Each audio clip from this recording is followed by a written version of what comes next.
नमस्कार, मैं doctor Ravi, department of Panchakarma, Parul Ayurveda hospital, Limda, Waghodia, Vadodara, Gujarat. आज हम श्रृंखला जो कि हमने शुरू की थी आयुर्ज्ञानम को आगे बढ़ाते हुए उसमें एक कड़ी जोड़ते हुए एक पक्षाघात या एकांगवात के पेशेंट के बारे में हम चर्चा करने जा रहे हैं। मेरे पास एक पेशेंट ओपीडी में 2 महीने पहले आया और जिनको जो शिकायत थी वो थी पक्षाघात की। तो जब वो 2 महीने पहले यहाँ पे आया था तो वो आधा कुछ रिकवर हो गया था और उसको दाहिने हाथ और दाहिने पैर में जो तकलीफ थी उसमें से दाहिने पैर की तकलीफ ठीक हो चुकी थी, केवल उनका दाहिने हाथ का तकलीफ बचा हुआ था और जिसको हमने फिर एकांगवात कंसीडर किया। उसके बाद हमने पेशेंट को समझाया कि आयुर्वेद में इसका इस तरह से उपचार हो सकता है और पेशेंट ने अपनी अनुमति दी और यहाँ पे वो एडमिट हो गया। पेशेंट को एडमिशन होने के बाद कई चरणों में उसके इलाज किए गए, कई चरणों में उसकी ट्रीटमेंट की गई। तो उसमें जो सबसे पहला चरण था जो हमने पेशेंट के आते ही किया वो था वातानुलोमन। वातानुलोमन का अर्थ होता है कि वात को उसके प्रॉपर दिशा में लेके जाना। तो उसके लिए ऐसा नहीं है कि हम वात को किसी तरह से टैकल करने वाले थे, परंतु हमने उसको अनुलोमन या फिर कोष्ठ शोधन दिया। पहले चरण में कोष्ठ शोधन देने के बाद हम उनके दूसरे चरण की ओर गए और दूसरे चरण में शोधन दिए जो कि बस्तीकरण था। बस्तीकरण से उनका हमने शोधन किया।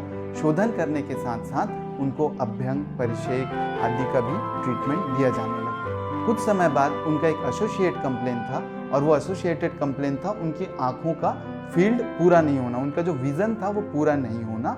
तो उसके लिए हमने उसे डिपार्टमेंट ऑफ शालाक्य तंत्र में डॉक्टर मंजरी और डॉक्टर डोले के अंडर ट्रीटमेंट करवाया, जिसकी भी चिकित्सा लगभग हमको सफल प्राप्त हुई। ये सारा कुछ हो जाने के बाद हम उसके लिए दूसरे चरण में गए।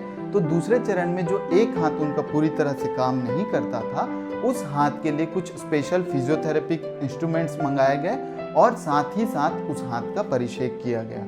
ये ट्रीटमेंट कुछ होते होते 1 महीने बीत गए। उसके बाद लगभग पेशेंट के उस हाथ की रिकवरी आधी हो गई। इसके बाद जो आधी बची रिकवरी थी उसके लिए हमने पेशेंट को अगला प्रोटोकॉल दिया और उस प्रोटोकॉल में पेशेंट को हमने नस दिया। चूँकि उसको अक्यूट एंड सब अक्यूट इंफ्राक्ट थे तो उसको ट्रीट करने के लिए हमने कुछ दिनों का नस्य का ट्रीटमेंट दिया और नस्य का ट्रीटमेंट खत्म हो जाने के बाद चूँकि यह एक वात व्याधि है तो वात व्याधि को टैकल करने के लिए हमने उनको मात्रा बस्ती दी। इस तरह का अनुभव पेशेंट को होने के बाद जो कि अपने आप को असाध्य मान चुका था, उसका हम अनुभव आपसे साझा कराएंगे और हम आपको पेशेंट के कुछ वीडियो और उनकी बातें दिखाएंगे। मेरा नाम नागेश मुरार पटेल, शाहदा, महाराष्ट्र से हूँ। मुझे पैरालिसिस हुआ है। मैं अभी पैर आयुर्वेदिक हॉस्पिटल में एडमिट हूँ।